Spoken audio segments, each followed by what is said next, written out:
Assalamu alaikum, I'm Aisha and you're watching Samaa News. Here are today's headlines.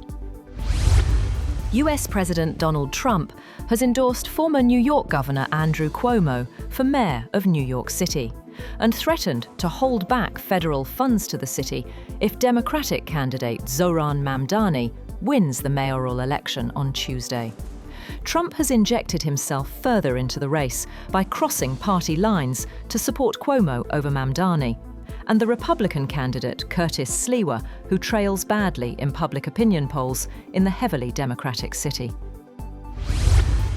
US Defense Secretary Pete Hegseth has said that the United States will look at flexibility for US troops stationed in South Korea to operate against regional threats, but the core of the alliance with Seoul will remain focused on deterring North Korea. He spoke alongside his South Korean counterpart during a visit to South Korea that earlier included a trip to the demilitarized zone on the border with North Korea.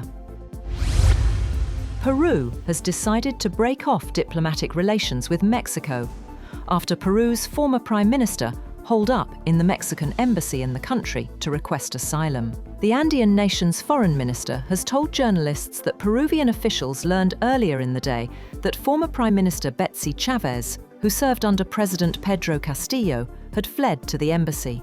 Chavez was facing criminal charges for her alleged role in Castillo's attempt to dissolve Congress in late 2022. Castillo was ousted and remains under arrest. US President Donald Trump says he won't attend the Supreme Court hearing this Wednesday on his global tariffs. He told reporters he doesn't want to distract from the case, calling it about the country and not him. The court will decide if his sweeping tariffs under the 1977 Emergency Powers Law were legal. Iran's Supreme Leader Ayatollah Ali Khamenei has made it clear that cooperation with the United States is impossible, while Washington supports Israel and maintains military bases in the region. His remarks come as President Trump's administration increases pressure on Tehran after stalled nuclear talks and recent regional tensions. Tanzania's Samia Suluhu Hassan has been sworn in as president after winning a disputed election that sparked deadly protests. She secured nearly 98% of the vote, as her main challengers were disqualified. In her speech, Samia Hassan vowed to move on from the unrest and focus on unity and rebuilding.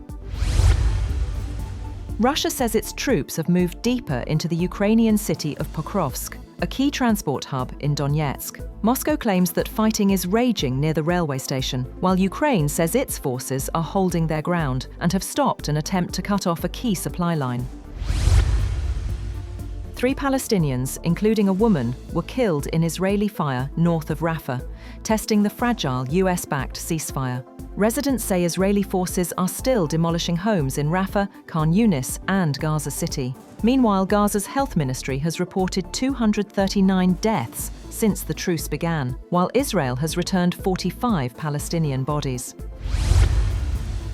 On the other hand, countries are still working on a UN Security Council framework for an international stabilization force in Gaza, while decisions on troop deployments will come once the plan is complete. Turkish Foreign Minister Hakan Fidan said ministers from several Muslim-majority countries met in Istanbul to discuss the fragile ceasefire, which Hamas and Israel continue to accuse each other of violating. Fidan has stressed that Israel must allow adequate aid into Gaza, while Turkey hopes Palestinians will eventually manage their own security and governance after the conflict.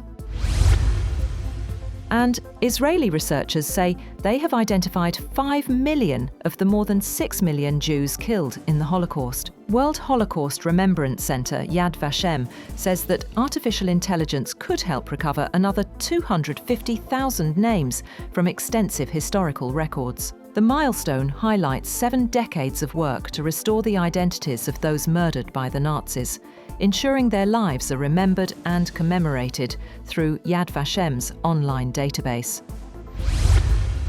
That's all for now. For more updates, visit www.samaa.tv. Thank you for watching Samaa News.